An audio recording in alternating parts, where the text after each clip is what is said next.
Mesdames et messieurs, bonsoir et bienvenue à cette émission d'Info 9. Lors des deux prochaines émissions, soit celle du 30 septembre et du 2 octobre prochain, nous serons en politique fédérale. Au cours de ces deux émissions, vous recevrez les 4 candidats du comté, 4 des 5 candidats au moins, du comté Abitibi-Témiscamingue. Alors, nous débutons ce soir avec le député sortant du Bloc québécois dans Abitibi-Témiscamingue, M. Marc Lemay. M. Lemay, bonsoir. Bonsoir. M. Lemay, élection, on s'y attendait.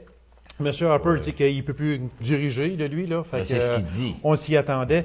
Mais moi, là, j'aimerais, pour Marc Lemay, candidat du Bloc dans Abitibi-Témiscamingue, quels sont les grands dossiers, les grands enjeux de cette campagne électorale-là pour Marc Lemay? C'est clair que la crise forestière, ceux qui pensaient que la crise forestière est terminée viennent de se rendre compte qu'elle ne l'est pas. C'est clair qu'on a eu un accord sur le bois d'œuvre. Ça, c'était demandé par tout le monde, les syndicats, les municipalités, les entreprises forestières, mais ceux qui croyaient que tout était réglé, là, c'est fini. Alors, il y a encore des rationalisations. Donc, la crise forestière existe, la crise manufacturière, et dans notre région, ben, il faut trouver des façons pour permettre à nos jeunes de revenir en région, d'y demeurer, et surtout, si c'est possible, de les former en région pour pouvoir on parle de l'industrie forestière. Les autres grands enjeux pour Marc Lemay dans son comté. Tout le dossier de la gestion de l'offre, l'agriculture, qui est mise en danger si jamais demain matin la gestion de l'offre était enlevée. C'est clair que 40% des fermes en Abitibi-Témiscamingue risqueraient d'avoir de sérieux problèmes. L'abattoir de Fugerville, c'est vrai que ça concerne peut-être moins le côté Abitibi, mais ça le concerne indirectement avec tous nos producteurs de bœufs, de bovins, etc. Ça nous prend un abattoir. On a les producteurs, on a la mise en marché. Il nous manque le chaînon manquant qui est extrêmement important, qui est celui de l'abattoir. Il y a tout le dossier qui va concerner les jeunes, le retour de nos jeunes en région après avoir reçu une formation à l'extérieur. De quelle façon on peut faire en sorte que nos jeunes reviennent pour travailler en région, pour faire en sorte qu'on occupe le territoire et qu'on ne pense pas à fermer des villages, hélas. Monsieur Lemay, votre chef Gilles Duceppe disait récemment « Votez pour le Bloc pour ne pas élire un gouvernement conservateur majoritaire ». C'est une déclaration, ça donne quoi exactement de dire écoutez, c'est clair que actuellement, s'il fallait que demain matin les conservateurs se retrouvent majoritaires, c'est la droite religieuse au pouvoir, la droite de George Bush, la droite américaine, la droite conservatrice. Et ça veut dire pour les femmes, ça veut dire pour les jeunes de 12 ans, parce que pour les femmes, on a vu tous les programmes qui ont été coupés. Alors ça, c'est très, très, très, très difficile. Pour les jeunes, ben écoutez, c'est pas compliqué, les conservateurs veulent envoyer nos jeunes de 12 ans en prison. Alors que nous, au Québec, on dit, écoutez, ça n'a pas de bon sens. Là, on pense que la réhabilitation est mieux que l'emprisonnement. C'est sûr qu'il faut une certaine forme de répression. Mais ce qu'on dit, nous, c'est pas à l'entrée de la prison qui est le problème, c'est à la sortie. Ils sortent trop vite, ils font pas le sentence. Alors, monsieur... c'est tout ça, ces débats-là qu'il faudra faire. Monsieur Duceppe, excusez-moi. Merci c'est votre chef. Monsieur Lemay, c'est beau dire voter pour le Bloc pour ne pas élire un gouvernement conservateur majoritaire. Si on se retrouve le 14 au soir avec un gouvernement conservateur ou même libéral minoritaire, ça va donner quoi de plus? Il y a eu déjà 5 élections depuis 2003. Il y en a eu 2 au provincial, 3 au fédéral. On va s'embarquer encore avec un gouvernement minoritaire, que ce soit M. Dion ou M. Harper. Ça va donner à quoi encore? Ça va être, on va siéger encore pendant 18-20 mois et on va retourner au peuple encore une fois? Écoutez, moi... Parce que, oui, mais vous autres, le Bloc, c'est assez facile parce que vous ne prendrez jamais le pouvoir. L'objectif, c'est pas de prendre le pouvoir. L'objectif, c'est de faire en sorte que le pouvoir puisse aider l'Abitibi-Témiscamingue et le Québec. Alors nous, là, moi, ce que je suis député d'une circonscription et je défends l'Abitibi-Témiscamingue à Ottawa, et non pas l'inverse. Les 3 autres partis, que ce soit le NPD, que ce soit le Parti conservateur, que ce soit les libéraux, leur job, c'est de défendre Ottawa en Abitibi-Témiscamingue. Et ça, là, moi, c'est ça que je veux pas. Alors, pour répondre, vous dites, ça pourrait être possiblement un gouvernement minoritaire. Et oui, ça pourrait être un gouvernement minoritaire parce que ça veut dire que les conservateurs n'ont pas toute la popularité, les libéraux sont pas capables de remonter à la côte et le NPD fait un travail également pour faire en sorte que ce soit minoritaire. Mais il faudra comprendre une affaire dans la vie, là. Il y a un seul parti qui, le soir du 14 octobre, va se retrouver au pouvoir. Les trois autres vont être dans l'opposition. C'est sûr. Et attendez un peu, j'ai pas fini, parce que le Bloc québécois, on nous dit que le Bloc québécois n'est pas nécessaire à Ottawa. C'est drôle qu'on ne dise pas ça du NPD. Pourquoi qu'on ne dit pas ça du NPD, qui s'en est inutile à Ottawa? Parce que le NPD, lui, il couvre le Canada Ben en oui, entier. mais Tandis que vous autres, vous couvrez non, le Québec il ne uniquement. prendra jamais le pouvoir, le NPD. Il ne sera jamais Pourquoi que le majoritaire. NPD prendra jamais il le pouvoir? prendra jamais le pouvoir. C'est un gouvernement qui s'étale de l'Atlantique Non, au même Pacifique, chose tandis le que Parti vous vert. autres, vous êtes un gouvernement, Non. vous êtes un parti qui du ne Québec uniquement. et Donc, qui ne représente que les intérêts du Québec. Moi, je n'ai que les intérêts du Québec à cœur. La seule chose qui m'intéresse, c'est de défendre l'Abitibi-Témiscamingue, Ottawa. Si ce qui se passe en Saskatchewan, là, moi, ça m'intéresse pas. Ce qui passe en Saskatchewan m'intéresse peu ou pas, parce que moi, ce qui m'intéresse, c'est de faire avancer les dossiers de l'Abitibi-Témiscamingue, Ottawa puis du Québec. Alors, ce qui est bon pour le Québec, on vote pour. Ce qui est pas bon, on vote contre. Stephen Harper qui a violé sa propre loi qui décrivait des élections à la tous les 4 ans. fixe. Alors, ça représente quoi pour un parti politique de voir son chef violer sa propre loi? Ben, je veux dire, c'est ça le problème des conservateurs, c'est qu'actuellement, ils font exactement ce qu'ils reprochaient au Parti libéral de faire. Même chose. Au niveau des nominations à dernière minute, vous avez jamais vu autant de nominations faites dans la dernière semaine précédant l'élection. Tout le monde le savait. Il n'y a jamais eu autant d'annonces politiques qui ont été faites. Il y a des choses que nous, on reproche aux conservateurs, ils font exactement comme les libéraux faisaient avant le scandale des commandites. Alors, eux aussi, il va falloir à un moment donné que les conservateurs comprennent, ils vont peut-être aller faire un tour dans l'opposition pour un bout. Mais moi, je trouve pas correct M. Harper de ne pas avoir respecté la loi qui disait, et de toute façon, là, entre vous et moi, là, on serait retrouvé en élection en octobre 2009. Oui. Alors là, regarde, on va être juste un an avant, puis si le gouvernement est minoritaire, ben on va se retrouver en élection probablement en octobre 2009. Parce que quand on dit qu'une élection coûte de 300 à 400 millions... 300 millions. 300 millions, OK, oui. On marque les 300 millions. On en fait 3 là, actuellement au fédéral. Si on en fait une quatrième, c'est 1,2 milliard qu'on pourrait injecter ailleurs que d'aller se vanter bretelles. Mais moi, je vais vous dire une chose. La démocratie est ce qu'elle est. On a le droit, et je pense que c'est important, que la population exerce démocratiquement le droit de voter. Mais moi, vous dire une affaire. Moi, j'aime autant avoir une élection à tous les 2 ans, comme on est en train de vivre là, que de me retrouver en Afghanistan jusqu'en 2018 à 3 millions par année. Parce que c'est ça que ça coûte. Oui, mais seulement que là, ce n'est plus en 2018, c'est en 2011. Ils disent, mais c'est en 2011. Oui, mais je vous parie ce que vous voulez, que les conservateurs élus majoritaires vont nous prolonger cette mission en Afghanistan au moins jusqu'en 2013-2014. Je vous le garantis ici aujourd'hui. Votre chef, M. Duceppe, a déclaré le 6 septembre dernier, et je le cite, « Un vote pour les libéraux ou le NPD est un vote perdu. Un vote pour le Bloc, c'est pas un vote perdu. » Non, parce que c'est un vote qui va servir à défendre. C'est un parti qui ne prendra pas le pouvoir jamais. L'objectif, comprenez donc que ce n'est pas de prendre le pouvoir. Quand on va en politique, habituellement, M. Lemay, c'est qu'on vise les plus hauts sommets. Pourquoi? Vous n'aimeriez pas ça, vous, être les premiers ministres? Non. Ah, OK. J'aimerais ça être premier ministre du Québec. Dans un gouvernement du Québec Laissez-vous du souverain. Du Québec? Non, dans un Québec souverain. Lorsque les Québécois ont décidé, majoritairement dans un référendum, qu'on veut se faire un pays, là, ça va m'intéresser. Mais moi, pour l'instant, Ottawa, là, avec tout le respect, là, moi, j'adore le Canada, mais c'est pour les Canadiens.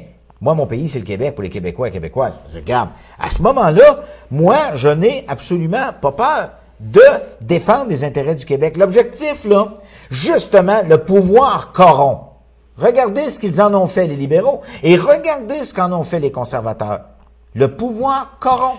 Et ça, il faudra s'en rappeler, parce que c'est exactement ça qui est en train de se passer. Monsieur Lemay, depuis 4 ans, le Bloc est passé il est en perte de vitesse beaucoup parce qu'il est passé de 50 à 30 %. Il bouge autour de 30 % aujourd'hui. 35. 35, OK. On peut 35. aller à 35, mais 35, le dernier vous étiez quand sondage, même à 50 il y a 4 ans. Oui. On dit que le NPD a le vent dans les voiles. Seul M. Mulcair est député. On prétend qu'il peut aller chercher 8 à 9 sièges au Québec. Voulez-vous parier votre chemise là-dessus? Monsieur NPD, moi, je suis pas ici pour parier. Moi, je suis ici Moi, je pour, vous dis que ça pour arrivera pas. poser des questions. Ça arrivera pas. Et puis, ce sera des gains possibles aux dépens du Bloc à ce Impossible. moment-là? Pourquoi que c'est Impossible. impossible? Nommez-moi, et je défie n'importe quel membre du NPD, n'importe quel. Nommez-moi un comté qui pourrait passer NPD à Port-Outremont. Je peux vous en nommer peut-être. Bourassa, peut-être. Point de la ligne. Mais c'est aux dépens des libéraux. C'est aux dépens des libéraux, pas aux dépens du Bloc. Nommez-moi un comté dans lequel le NPD est en avance actuellement dans les sondages. Nommez-moi, j'en veux juste un, mais il n'y en a pas. J'ajouterai la même chose. Nommez-moi un dossier qui n'a pas avancé quand Marc Lemay était député depuis 2004. Nommez-moi ça. J'en veux juste un. Juste un. Un. Mais si on parle du dossier de l'Arena... Il est réglé. Oui. Il est réglé. Il est réglé, mais c'est un dossier. Je ne vous mets pas responsable parce que c'est autant fédéral que provincial que municipal. Mais c'est un dossier qui a été lourd et qui a traîné. Oui, mais il est réglé. Alors, il faut que les libéraux viennent l'annoncer. Je parle des libéraux, je parle du gouvernement du Québec. Il faut qu'ils viennent l'annoncer. Le 4 milliards, on s'est battus, nous autres, pour qu'il y ait un programme d'infrastructure. 4,2 milliards qui a été versé au Québec. Et dans ce 4 milliards-là, il y a 800 millions discrétionnaires. Et dans ce 800 millions-là, Mme Normando devrait avoir ce qu'il faut, 6 millions pour l'Arena d'Évian. C'est réglé. Mais qu'est-ce qu'attendent les l'annoncer? L'ADQ, M. Lemay, de Mario Dumont, qui appuie les conservateurs de Stephen Harper. Ils ont le droit d'appuyer, c'est de la démocratie. Je veux dire, c'est assez surprenant que les libéraux du Québec n'appuient pas les libéraux fédéraux, mais là, regardez, là. Mais nous autres, le PQ appuie le Bloc québécois et travaille avec le Bloc québécois.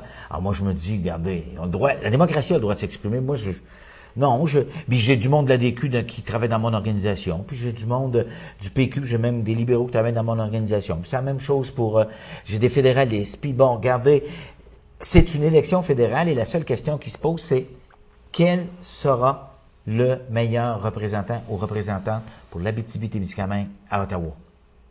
En terminant, M. Lemay, je ne voulais pas en parler, mais ça a sorti sur les fils de presse. On sait qu'on fait l'émission le 16 septembre. Temlam, j'aimerais en anglais juste un mot très rapidement. C'est une catastrophe. C'est une catastrophe appréhendée, par exemple, parce qu'on sait que c'était difficile pour Temlam pour Tembec depuis quelques mois. On le savait qu'il y avait des choses qui n'allaient pas bien. Mais il y a une chose, par exemple, qui est importante. C'est Temlam, selon moi, avec l'usine d'Amos, je pense qu'elle va avoir un repreneur. Je suis à peu près convaincu. Mais quel va être l'avenir de Tembec? Et ça, il va falloir absolument qu'on y tienne et qu'on défende Tembec auprès des instances Monsieur gouvernementales. Lemay, vous avez peut-être 30-40 secondes pour vous adresser à la population de l'Abitibi-Témiscamingue. Ah ben moi, c'est pas compliqué. Écoutez, moi, je défends l'Abitibi-Témiscamingue Ottawa. J'ai été élu en 2004 pour défendre l'Abitibi-Témiscamingue Ottawa et non pas défendre Ottawa en Abitibi-Témiscamingue. C'est toute une différence. Et vous verrez les autres candidates, ils vont défendre Ottawa. Ils sont prêts à défendre leur parti politique qui est d'un océan à l'autre et non pas de défendre l'Abitibi-Témiscamingue Ottawa. Les dossiers de l'Abitibi-Témiscamingue sont particuliers et je pense que ça prend quelqu'un qui est en mesure de bien les défendre à Ottawa. Et c'est ce que j'ai fait depuis 2004 et c'est ce que j'entends faire également après le 14 octobre. Monsieur Lemay, merci infiniment. Alors, mesdames et messieurs, on s'absente d'attendre une courte pause et on vous revient avec le candidat libéral dans Abitibi-Témiscamingue, M. Gilbert Barrette. Alors, restez avec nous. Merci. Pour la deuxième partie de cette émission, je reçois un homme qui tente un retour en politique après sa défaite en 2004. Il revient avec le même parti et dans le même comté. Alors, mesdames et messieurs, le candidat du Parti libéral fédéral dans Abitibi-Témiscamingue, M. Gilbert Barrette. M. Barrette, bonsoir. Bonsoir, M. Lacasse. M. Barrette, pourquoi un retour en politique après 4 ans d'absence? Il me semble que M. Barrette, je sais, moi, je l'aurais vu dans sa retraite calme, Mais tente un retour en politique, ça vous chicotait tant que ça? Vous aimez, oui, c'est sûr qu'il faut aimer la politique pour se présenter, parce que c'est beaucoup d'ouvrages, il faut le dire. Mais qu'est-ce qui vous a incité à revenir en politique après 4 ans? 2 éléments particuliers.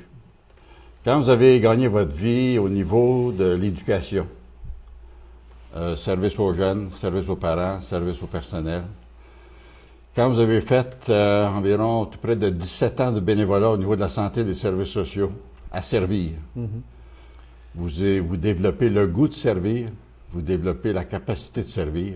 Et vous avez encore ce goût-là aujourd'hui? Oui. Encore l'an passé, j'ai fait un mandat de direction à Maniwaki, dans une polyvalente, et c'était au service des jeunes, au service du personnel de l'école et au service des parents. Ça, c'est un élément.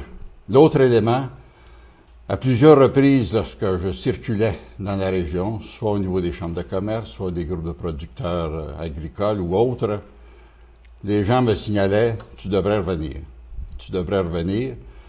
Donc, c'est des éléments, ceux qui ont influencé ma décision. Et bien sûr, les sympathisants libéraux, soit au niveau du parti ou au niveau de la région, voulaient me convaincre. Okay. Et je peux vous dire qu'ils n'ont pas eu tellement de difficultés à me convaincre. Pour Gilbert Barrette, quels sont les enjeux de cette élection-là pour le comté d'Abitibi-Témiscamingue? Quels sont les grands dossiers pour vous? Les enjeux, c'est d'offrir à la population la possibilité d'avoir quelqu'un qui va former le gouvernement. Parce que nous devons constater que dans l'opposition, beaucoup moins de choses est possible. Beaucoup moins de choses, étant donné l'éloignement que nous avons du pouvoir. Lorsque vous formez le gouvernement, tous les matins, ou presque, vous pouvez rencontrer les chefs de cabinet, les sous-ministres et les ministres. Pour moi, c'est des éléments importants pour aider la population, pour aider à l'avancement des projets, à l'avancement des dossiers et la promotion de la région. Donc, c'est des éléments majeurs. Et les dossiers principaux, bien sûr, que j'aurai à promouvoir, que j'aurai à faire la promotion et à convaincre du bien fondé, c'est au niveau de l'agriculture, au niveau de la forêt, bien sûr, au niveau des personnes âgées, au niveau aussi du développement économique et au niveau de la recherche, beaucoup au niveau de la recherche universitaire. Actuellement, c'est comme laissé à l'abandon, ou presque, et c'est très néfaste pour une région qui se prend en main, puis une région jeune comme la nôtre aussi. On va extrapoler un peu, si vous me permettez, M. Barrette. Advenant la prise du pouvoir par le Parti libéral fédéral et M. Barrette élu dans Abitibi-Témiscamingue. Parce que là, actuellement, on est dans l'opposition, que ce soit Abitibi-Est, que ce soit Abitibi-Témiscamingue, on est dans l'opposition. Est-ce que, avec un député au pouvoir, porteur de dossiers, les dossiers pourraient progresser ou non? Est-ce qu'on verrait une différence avec ce que l'on voit aujourd'hui? La réponse est oui, et sans prétention. Pour certaines raisons que je viens de vous mentionner, la proximité des gens en décision au niveau du Conseil des ministres. Parce que vous savez qu'au niveau du Parti libéral, il y a différents caucus. Caucus de région ou caucus rural, que je participais en 2003 et 2004. Oui. J'ai fait l'exercice. J'ai pu constater à maintes reprises l'avancement de certains dossiers, que ce soit au développement économique, que ce soit au niveau des affaires indiennes, ou que ce soit aussi au niveau du développement de la région, je pense aux larges bandes, qui a été annoncé un 20 quelques octobre 03, en remplacement de M. Allen Rock. Donc, c'est des dossiers qu'on a permis de faire avancer beaucoup plus rapidement, parce qu'à tous les jours, comme je vous disais, à tous les jours, on rencontre ces gens-là et on en fait la promotion et on défend nos dossiers. Et pour moi, la présence, c'est pas seulement que la présence sur les pancartes, mais c'est la présence dans le milieu. Quand je dis dans le milieu, ça veut dire dès mon élection le lendemain, il y aura un bureau d'ouvert à Amos à temps partiel, un bureau d'ouvert à Ville-Marie à temps partiel et un bureau d'ouvert aussi à Lassar à temps partiel. Contrairement à ce que M. Lemay a fait lors de son élection en 2004, a fermé ces bureaux-là. Pour moi, être présent, être proche de la population, c'est non seulement un jeu sans parole ou en pancarte, mais c'est en physique, sur le plan physique, d'avoir quelqu'un qui va répondre directement à ces gens-là et aussi s'approcher des besoins de la population. On va aller avec des chiffres, si vous me permettez, M. Barrette, malgré que les chiffres après le déclenchement d'une élection, ça ne veut plus rien dire, sauf qu'il y a quand même des chiffres qui sont assez impressionnants. Parce que lors du dernier suffrage en janvier 2006, M. Lavergne avait obtenu 6 501 voix contre 13 457 pour vous en 2004. C'est une énorme différence. De plus, lors du dernier scrutin, en 2006, M. Lemay est allé chercher une avance très confortable de plus de 14 000 voix. Vous allez me dire que les chiffres ne veulent plus rien dire, mais il faut quand même en tenir compte un peu ici, parce que ce sont de gros chiffres. C'est quoi la différence entre vous, 13 457 voix, comparativement à 6 501 voix obtenues à l'élection un petit peu plus tard? Il y a des chiffres pour vous. Le défi est énorme, là, avec M. Lemay, qui a une avance de 14 000 voix. C'est beaucoup. Si j'avais cru impossible de surmonter, je ne serais pas devant vous aujourd'hui, premièrement. Deuxièmement, le Parti libéral et le gouvernement, avec M. Chrétien et bien sûr avec M. Martin Humbout, et pas nécessairement le gouvernement, mais l'appareil politique, si on veut, on a fait un cadeau que le Bloc québécois ne pouvait pas refuser. Et avoir été dans ses bottines, j'aurais été très joyeux, moi aussi. Parce que c'est ce cadeau qui a permis au Bloc québécois de faire 2 campagnes électorales, en 04 et en 06. Aujourd'hui, ce volet-là, ce dossier-là n'est plus à l'ordre du jour. Du moins, beaucoup moins à l'ordre du jour. Et je le constate lorsque je rencontre les gens dans les commerces ou sur la rue. Ce qu'on nous parle, c'est beaucoup plus d'environnement, c'est beaucoup plus de développement économique, c'est beaucoup plus de préoccupations plus proches. Donc, pour moi, ces chiffres-là, c'est sûr qu'ils sont présents. Il n'y a pas question de contester rien. C'est présent. Mais il faut nuancer, il faut faire la différence entre... Et ça, les gens sur le terrain le remarquent de façon assez claire. Et lorsque j'étais sur le terrain en 04, je peux vous dire, M. Lacasse, qu'à peu près chaque semaine, je mangeais une bonne raclée de bois vert, comme on dit, avec raison. Et je devais leur dire à la fin de leur... qui s'étaient défoulés, puis ils avaient raison. J'étais obligé de leur dire qu'ils avaient raison, puis c'était vrai. Okay. Mais aujourd'hui, c'est bien différent. Les choses ont changé aujourd'hui. Le plan vert de M. Dion, moi j'aimerais avoir votre opinion sur ça, puis c'est parce que c'est un plan vert quand même qui peut s'avérer très dispendieux aussi. Quelle est votre position sur le plan vert de M. Dion? Sur le plan vert, c'est le plan de l'avenir. C'est le plan de l'avenir. L'inconvénient, et je pourrais dire l'obstacle que nous rencontrons, puis ça, il faut quand même le reconnaître, c'est que M. Dion l'a proposé et croyait avoir 1 mois et demi pour faire la pédagogie et faire la promotion et l'explication de ce fameux plan vert. Chose qu'il n'a pas pu faire. Maintenant, il faut, comme on dit, vivre avec et faire avec. En un mot, c'est taxer le pollueur et retourner ces dollars-là, ces sous-là, dans la poche des contribuables. C'est ça l'équation qui est faite. Et si ce plan-là n'existait pas, on serait encore en arrière beaucoup. Et d'ailleurs, vous avez remarqué dans le journal de la semaine passée, je pense, un groupe environnementaliste a donné des cotes aux différents partis. Et je peux vous dire que le Parti libéral se cotait 2e avec un B. Pour moi, un B, quand j'allais à l'école, c'était une bonne note. Et le Parti conservateur, on leur donné un F. Un F, c'est en bas du E, ça. Puis E, c'est un échec. Donc, on peut considérer là, que c'est pas une cote trop formidable pour le plan du Parti conservateur. Êtes-vous d'accord avec moi, M. Barrette, que M. Dion joue actuellement sa carrière politique? On ne se fera pas de dessin, c'est clair. C'est clair que si aujourd'hui, si à cette élection-là, la difficulté est grande, s'il ne réussit pas à réussir, s'il ne réussit pas à réussir, oui, il y aura un choix douloureux à faire lors du résultat. Mais moi, entre les cas, ce que j'ai à vous dire, M. Lacasse et à vos auditeurs, bien sûr, pour moi, j'ai choisi cette personne, cet homme-là, pour l'avoir connu en Chambre des communes, pour avoir travaillé avec. Et c'est un bonhomme que vous avez pu constater, un très grand travailleur, une personne intègre, une personne qui a des idées. mais une personne que peut-être ça lui prend un peu plus de temps pour expliquer et faire bien comprendre son sujet. Parce que quand il y a l'occasion de le présenter à des petits groupes, je peux vous dire que les gens sortent de la réunion, de la rencontre, emballés par les explications qu'il a pu donner. Qu'est-ce que vous pensez de M. Harper qui viole sa propre loi qui décrétait des élections à date fixe pour un chef de parti, pour un premier ministre même? Ça, c'est un élément qui... Parce que M. Harper, moi, j'ai du respect pour les personnes en général et au niveau de la politique aussi beaucoup. Je trouvais que les objectifs poursuivis lorsqu'il a fait passer sa loi et qu'il a argumenté pour passer sa loi, ce sont des arguments qui sont bien acceptables et qu'on peut partager. Mais que lui-même, en bout de piste, décide de ne pas respecter, je trouve ça assez spécial.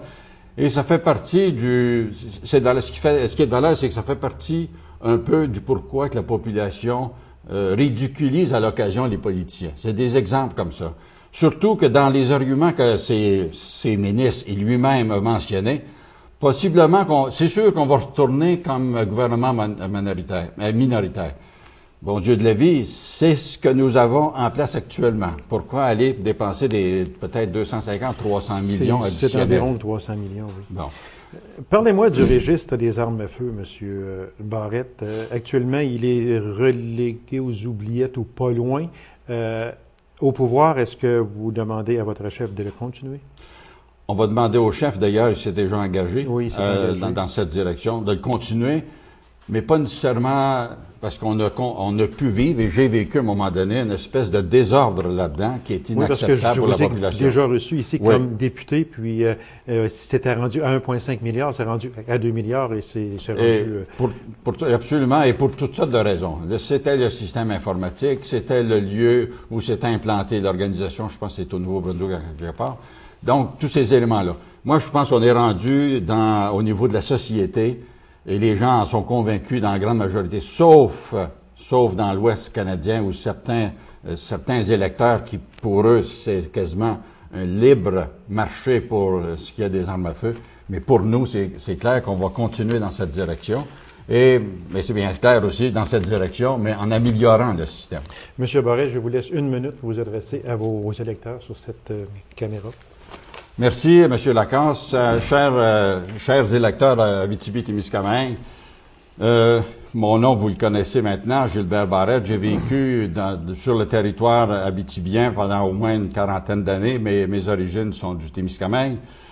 Je suis fier de cette grande région Abitibi-Témiscamingue et c'est pour cette raison, entre autres, que je vous offre mes services, je vous offre mon intégrité, je vous offre aussi mon goût de travailler, ma disponibilité, et aussi ma conviction que les gens de l'Abitibi-Témiscamingue, c'est des gens, des travailleurs, des travaillantes, et aussi des personnes remplies d'idées, mais qu'il faut quelqu'un à Ottawa pour faire la promotion de ces idées, pour faire la promotion de la région et pour faire la promotion de ses habitants. Merci beaucoup, M. Barrette. C'est moi qui vous remercie. Alors, mesdames et messieurs, merci d'avoir été là et on se donne rendez-vous à une prochaine émission d'Info 9 qui traitera encore une fois des élections fédérales avec les 2 autres candidats en lice, soit le parti NPD et le parti conservateur. Merci d'avoir été là. Au revoir et bonne semaine.